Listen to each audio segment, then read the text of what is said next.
सर्वसुगन्धसुलेपितलिङ्गं बुद्धिविवर्धनकारणलिङ्गं सिद्धसुरासुरवन्दितलिङ्गं तत्प्रणमामि सदाशिवलिङ्गं कनकमहामणिभूषितलिङ्गं फणिपतिवेष्टितशोभितलिङ्गम्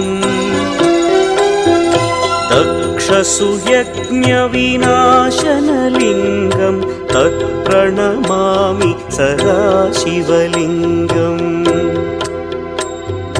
कुङ्कुमचन्दनलेपितलिङ्गं पङ्कजहार सुशोभितलिङ्गम् सञ्चितपापविनाशनलिङ्गं तत्प्रणमामि